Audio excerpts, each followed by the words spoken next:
नमस्कार दोस्तों, स्वागत है आपका अभी आयुर्वेदिक जोन के न्यू एपिसोड में। तो आज मैं आपके सामने बात करना चाहता हूँ फैटी लीवर के बारे में। फैटी लीवर क्या होता है, किन कारण से होता है और हम कैसे फैटी लीवर को ट्रीट कर सकते हैं। तो सबसे पहले जैसे नाम से ही आपको पता चल रहा है, फैटी लीवर यानी कि लीवर में फैट का होना।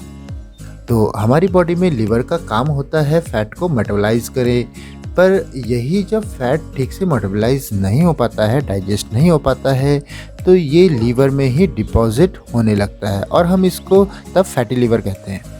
तो आपका लीवर का जो वेट है उसके हिसाब से अगर 5 to 10% फैट आपके लीवर में डिपॉजिट हो जाता है तो उसे हम फैटी लीवर कहते हैं।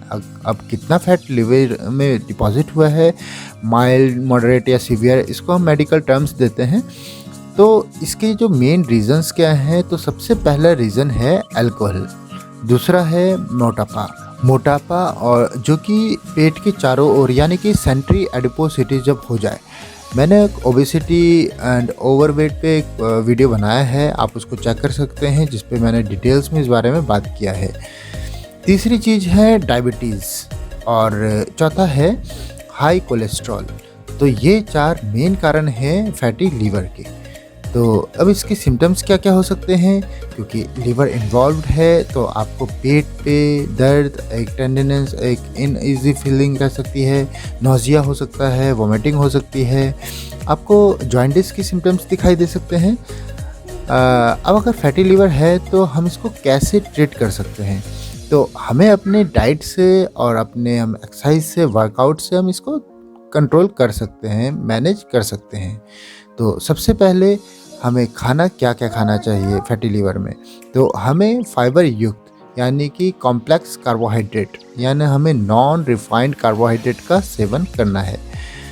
इसका मतलब है जैसे गेहूं होता है, जिसपे कि आपका जो गेहूं का जो व्हीट कर्ण होता है उसके ऊपर एक कोटिंग रहता है, एक हस्क रहते हैं, वो फाइबर होता है। तो हमें ऐसी चीज़ें खानी है जिसमें फाइबर हो, यानी कि चोकर युक्त आटा, होल व्हीट आटा, मल्टीग्रेन आटा, ओट्स, उसके बाद मेज़, उसके बाद जौ। तो ये सब चीज़ें हम खा सकते हैं जिस पे बहुत फ़ायदा होता है।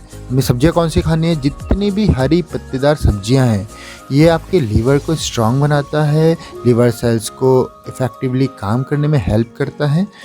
तो पालक, उसके बाद ब्रोकली, बड़ी इजीली ब्रोकली मिल जाता है मार्केट में।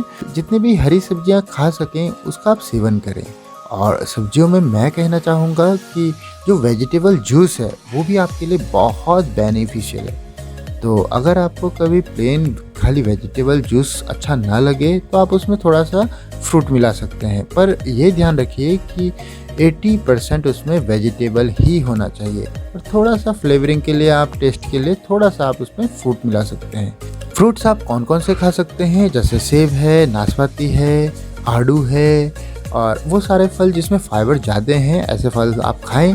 फिर ओमेगा 3 फैटी एसिड्स यानी कि जो पॉलीअनसैचुरेटेड फैट्स हैं, जैसे कि आपके शरीर के लिए अच्छे फैट्स हैं, वो आप खा सकते हैं। ओमेगा 3 फैटी एसिड्स आपको फ़िश से मिलता है, तो आप मछली खा सकते हैं। और ध्यान रखिए कि फ़िश बहुत ज़्यादा डीप फ्राइड फ़िश नहीं खानी है, या वो तो ग्रिल्ड है या स्टीम्ड हो या हल्का सा शैलो फ्राइड है, तो ऐसी चीज़ें आप खा सकते हैं। इसके बाद आपको नट्स में अखरोट यानी कि वॉलनट, ये बहुत हेल्पफुल है फैटी लीवर में। आप वॉलनट खा सकते हैं, इससे भी आपको जो पॉली अनसैचुरेटेड फैट है वो आपको मिलता है, तो आप ये खा सकते हैं।